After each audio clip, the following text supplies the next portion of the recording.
What if the rarest Tornitos weren't just street legends, but six-figure auction stars? From factory freaks to forgotten one-offs, these machines didn't just make noise on the street, they made headlines at the block. Some were never meant to sell, yet they sold for a fortune. In the golden age of American muscle, the Ford Torino never got the spotlight it truly deserved. But in today's collector world, the tables have turned. These aren't your average fastbacks. These are the rarest, most desirable Torinos ever built. Some led Indy, some ruled NASCAR, and some were never even supposed to exist. Yet all of them now command eye-watering prices under the auction lights. Let's count down the 10 most expensive Ford Torinos ever sold. Top 1, 1970, Torino King Cobra prototype. When the hammer dropped, jaws hit the floor. This wasn't a Ferrari. It wasn't even a Mustang. It was a mutant Torino 1 Ford, engineered in secrecy, then shelved before it ever raced. The King Cobra was never meant to survive, and yet it became the most expensive Torino ever sold. Born from Ford's obsession with NASCAR dominance, the 1970 King Cobra was a radical experiment to dethrone Dodge's Charger Daytona. Unlike standard Torinos, the King Cobra featured a wind tunnel sculpted nose cone, hidden headlights, and a low-slung profile designed to slice through air at Talladega. Only 3 prototypes were built, making it rarer than any Cobra Jet or Boss 429. This particular example wore a bright grabber orange finish with a blackout hood treatment, racing-style pinned hood, and a sleek fastback roofline. Inside, it carried standard black vinyl buckets, minimalist trim, and a floor mount shifter. Functional, not flashy. Under the hood, a beast. The Boss 429 V8, conservatively rated at 375 horsepower, but rumored to push beyond 500 horsepower in race tune. Paired with a 4-speed manual and 3.91 rear gears, it was built for superspeedway destruction. Estimated 0 to 60 miles per hour, times hovered around 5.5 seconds. Incredible for a car never meant for public streets. But NASCAR rule changes in 1970 rendered the Aero Warriors obsolete overnight. Ford canceled the program, and the prototypes were either destroyed or sold off quietly. Decades later, this unrestored prototype resurfaced at Mecum Kissimmee 2010 and sold for $550,000, setting a record for any Ford Torino at public auction. Collectors knew they weren't buying just a car, they were buying the ghost of a war that never happened. But just before the King Cobra was buried, Ford had already tested another weapon, leaner, sleeker, and GTA badged. And unlike the Cobra, that one made it to the streets, barely. Top 2, 1969, Torino, Talladega GTA Special. To the untrained eye, it looked like just another Torino fastback. But behind the stretched nose and presidential blue paint was a NASCAR outlaw barely disguised for the streets, shocking even the experts. The 1969 Torino Talladega was Ford's secret weapon to dominate NASCAR's high-speed ovals. To qualify, they had to build at least 500 streetcars, so they made exactly 750. Each featured a hand-formed front end extended by 5 inches, a flush-mounted Fairlane bumper tucked rear from a Mercury Cyclone, and a race-tested grille. The GTA Special went further, fitted with racing mirrors, black bench interior, and steel wheels to reduce drag and weight. Paint options were limited to presidential blue, Wimbledon white, or royal maroon. Under the hood of this GTA Special sat a factory 428 Cobra Jet Ram Air V8, conservatively rated at 335 horsepower, paired with a C6 automatic transmission and 3.25 rear gears. Though listed conservatively, output easily pushed past 400. It clocked 0 to 60 in 6.2 seconds, with a quarter mile in the low 14s, staggering numbers for a full-size car wearing dog dish hubcaps. At Barrett-Jackson, this fully documented Congo-restored GTA Special crossed the block for $220,000, making it the most expensive production-based Talladega ever sold. It proved Ford's Aero cheat wasn't just fast, it was now collectible gold. Yet, before the Talladega was even built, there was a ghost from 1968, an earlier prototype with no VIN, no mass production plans, and a turbine-smooth body that had collectors whispering for decades. Top 3, 1968, Ford Torino Talladega. Prototype. Before there was the 1969 Talladega production run, there was this.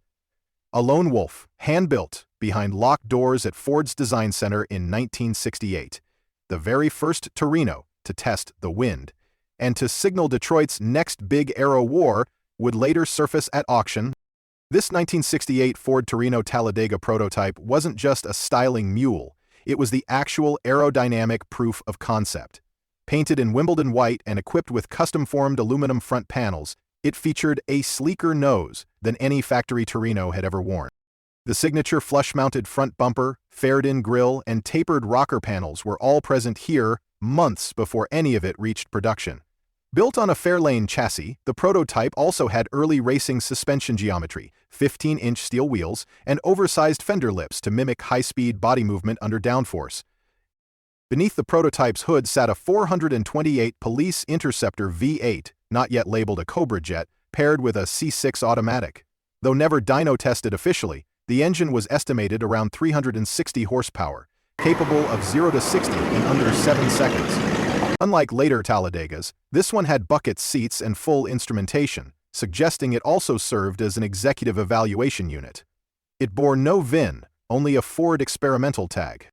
After years in private hands, this prototype was restored and finally sold at Mecum for $187,000. As the only 1968 Talladega of its kind, its value went beyond performance. It was history in sheet metal form, the car that told Ford what to build next. And when Ford did finally build the production Aero Torinos, they didn't stop at wind cheating. One special version from 1970, sold only in Tornado Alley, would wear a name as wild as its graphics. Top 4, 1970 Torino Cobra Twister Special. It wasn't meant for the nation. It wasn't even built for all of Kansas. Just 90 units, one region, one storm. The 1970 Torino Cobra Twister Special wasn't some PR gimmick. It was a street-legal drag monster with cyclone baiting graphics and a boss. In November 1969, Ford's Kansas City sales district dropped a bomb on Tornado Alley, the Twister Special. Based on the Tornado Cobra sports roof, it came only in grabber orange, with exclusive Twister Special decals ripping across its quarter panels and hood. Every unit featured the blackout shaker scoop, hood pins, and color-matched racing mirrors. The interior, all business. Black vinyl buckets, optional console, and 140 miles per hour speedo. Of the 90 units built, 48 were Cobras and 42 were Mach 1 Mustangs, making each Torino version ultra-rare. Under the hood was a no-nonsense 429 Cobra Jet V8, rated at 370 horsepower, backed by either a 4-speed top-loader or C6 automatic. Buyers could spec a drag pack, which added 3.91 or 4.3 rear gears and an engine oil cooler. Performance was thunderous, 0 to 60 in under 6 seconds, and quarter miles in the low 13s. These weren't dealership specials for show, they were factory-built bruisers. One of the best-preserved Twister Cobras hit Mecum's block in 2018 and pulled $143,000, a record for any production-based Torino Cobra. The market finally recognized what Kansas knew all along. This was no sticker package, it was a regional monster that rivaled the bosses. But for those who thought Cobra meant exclusive, there was a sleeper from '69, subtle, stripped down, and armed with a smaller engine. Yet today, it's climbing fast on the auction charts. Top 5 1969 Torino Cobra 351.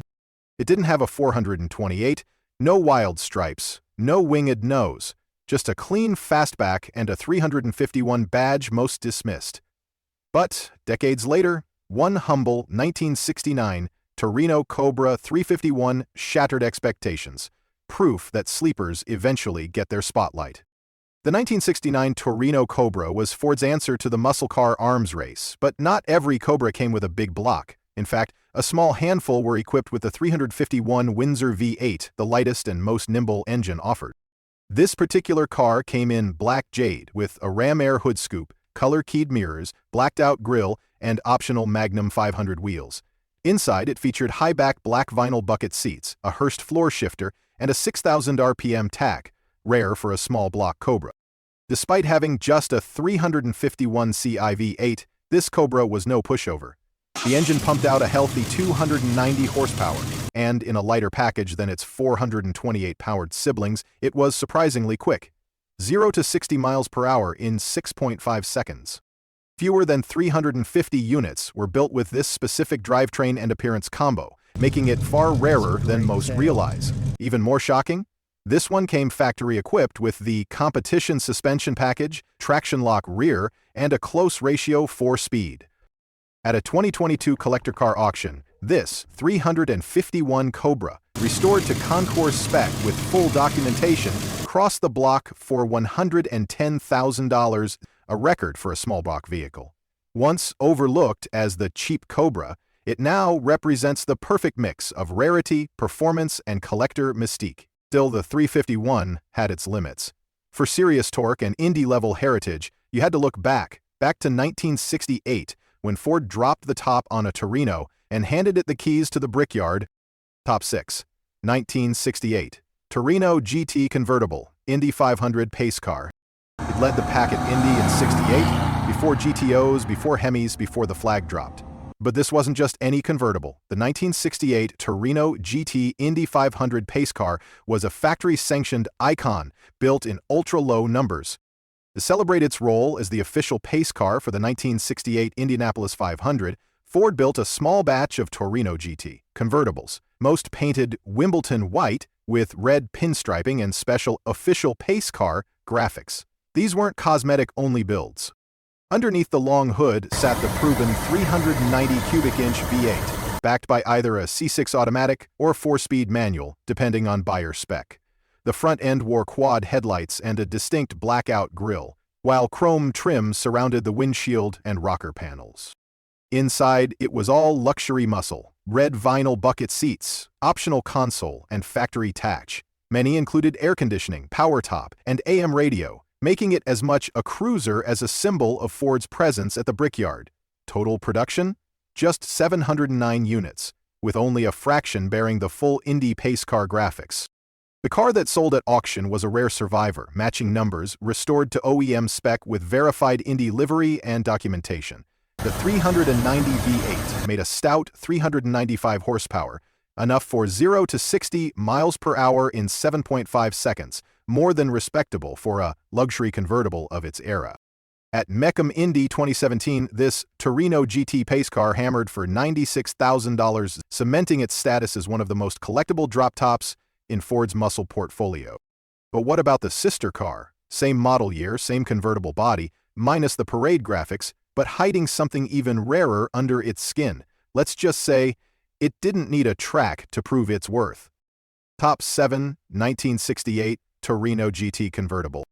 No stripes, no pace car decals, no flashy promotion, just a clean, understated drop top from 1968, built for boulevard duty, not racetracks. But when one survivor rolled into a high-end collector auction, fully restored, rewriting what people thought a Torino GT convertible could be worth, the 1968 Torino GT convertible was part of Ford's new Fairlane-based intermediate muscle lineup. While the Cobra Jet and Talladega hogged headlines, the GT convertible quietly offered buyers style, comfort, and real V8 power. With its long, sculpted body lines, stacked headlights, and chrome accents along the rocker panels and grille surround, it stood out in traffic. This particular example wore candy apple red over a parchment interior, complete with bucket seats, console, and power-operated white soft top. Under the hood was a 390 cubic inch V8, rated at 325 horsepower, mated to a C6 automatic with 3 rear gears. The suspension was factory GT spec, with upgraded shocks, sway bars, and optional power disc brakes. It wasn't a drag racer, but 0 to 60 miles per hour in 7.3 seconds made it a respectable performer for its class. Only about 5,310 GT convertibles were built in 1968, and far fewer survive today, with matching numbers and full factory options. This car wasn't linked to any pace event or special edition. What made it stand out was its flawless restoration, correct paint, drivetrain, interior trim, and even factory-optioned air conditioning. It won multiple AACA awards before hitting the auction floor. When it sold for $87,000, collectors realized that clean, well-restored GT convertibles, without hype, were now commanding serious money. And just as Ford turned heads with clean luxury muscle, the next Torino on this list went the opposite direction. aggressive fastback styling, bold stripes, and a soundtrack tuned for 1,970 street racing. Top 8, 1973 Gran Torino Sport Fastback. By 1973, most muscle cars were neutered by smog laws and insurance fears, but the Gran Torino Sport Fastback clung to its roots. Long hood, short deck, aggressive stance. The 1973 Gran Torino Sport Fastback wasn't just a carryover. With its sleek Coke bottle shape, louvered hood, and full-wind grille, it was a last gasp of design aggression before the malaise era fully set in. The sport trim added body-colored racing mirrors, bold GT striping, and Magnum 500 wheels. This particular example came finished in medium blue metallic with a black bucket seat interior and center console. The fastback roofline gave it NASCAR-inspired proportions, helping it cut through the wind, even if the power numbers were starting to fade. Under the hood, a 351 Cleveland 4-barrel, rated at 266 horsepower, paired to a 4-speed manual. A rare combo in '73. The engine wasn't just about numbers. It delivered low-end torque and could still hit 0 to 60 in around 7.5 seconds, faster than many new sedans today. Fewer than 9,000 sport fastbacks came with the 351 C4V and manual transmission, making this configuration one of the rarest survivors. The example that fetched $76,000 was a Concours quality original, with factory build sheets, matching drivetrain, and less than 40,000 original miles. Its blend of styling, rarity, and condition made it irresistible to Torino collectors starved for clean 70s iron. While most 73s faded into obscurity, this one roared back with auction house approval, cementing the sport fastback as a sleeper collectible. And while the fastback flexed muscle one last time, another Torino from the same era traded rear spoilers for rear-facing seats, proof that even wagons could fetch top dollar when optioned right. Top 9, 1972 Gran Torino Station Wagon. It had wood grain on the sides, a third-row seat in the back, and more roofline than downforce. But when this 1972 Gran Torino station wagon crossed the auction block, a reminder that even Detroit's family wagons can become gold-plated nostalgia machines. The redesigned 1972 Gran Torino lineup embraced the Coke bottle look, and the station wagon followed suit. This wasn't a stripped grocery ghetto. It was a 9-passenger long roof trimmed in Brougham luxury. With its simulated wood grain paneling, dual-action tailgate, hideaway headlights, and optional luggage rack, it looked ready to cruise Route 66 in style. Inside, it featured a plush green vinyl interior, front split bench with fold-down armrest, optional air conditioning, and AM/FM stereo with rear speakers. It even had the optional rear-facing third-row seat, turning kids into cruise spectators. Under the hood was the surprise, a factory-installed 400 cubic inch V8 rated at 172 horsepower, but backed by strong low-end torque and a C6 automatic transmission. Not built to race, but smooth, reliable, and ready to tow or tour with ease. This particular wagon was one of very few ordered with the GT handling package, adding front-rear stabilizer bars and upgraded springs. Original production of high-optioned wagons was low. Most were fleet-ordered and abused. Few survive intact. This matching numbers Torino wagon, restored to factory specs with NOS parts, brought $63,500 at a 2021 collector car auction. Clean, rare, and nostalgia-packed, it broke the mold of what people thought station wagons were worth. But before the long roves faded away, Ford gave us one last gasp of sportiness. Sleek, personal, and 2 doors only. The final Torino on our list, a forgotten luxury coupe that now sits atop auction charts, quietly. Top 10. 1971 Gran Torino 2-door. It didn't wear stripes, it didn't boast a shaker scoop or pace car badges. But the 1971 Gran Torino 2-door, finished in triple black and specced with quiet confidence, proved that sometimes subtlety steals the spotlight. 1971 marked the final year before Ford's Torino lineup would be reshaped for the Coke bottle era. The base 2-door hardtop was often overlooked, lacking the flair of the GT or Cobra, but with the right options, it transformed into a sleeper collector's dream. This particular example came finished in raven black with a black vinyl roof and matching black interior. Chrome-trimmed wheel wells, thin side moldings, and styled steel wheels added understated elegance. Inside, it featured a bench seat with deluxe vinyl, optional wood grain trim, factory air conditioning, and an AM radio. While most base models came with the 392, this one was ordered with the 351 Cleveland 4-barrel, pushing out 285 horsepower, and backed by a 4-speed tope-loader manual, a rare combo in a non-GT body. It clocked 0 to 60 in under 7 seconds, shocking many who assumed it was just a cruiser. Fewer than 2,000 units were built in this exact drivetrain interior combination, making it one of the rarest plain Torinos on the market. When this example, restored to factory specs and showing just 51,000 miles, crossed the block in 2022, it brought $58,000, a figure that stunned casual buyers but was well earned by its condition, rarity, and spec sheet. The 1971 Gran Torino two-door might have been the quietest of the bunch, but it now stands as proof that even the base models, when preserved right, can punch well above their weight in today's collector market. From wind-cheating prototypes to wood-paneled wagons turned collector gold, these Torinos prove one thing: rarity, story, and muscle still matter. The market finally sees what Ford engineers knew back then. These cars weren't just built for speed, they were built to outlast time. Which one surprised you the most? Drop your thoughts in the comments, and don't forget to like, share, and subscribe to Muscle Cars Revolution for more Forgotten Legends Reborn.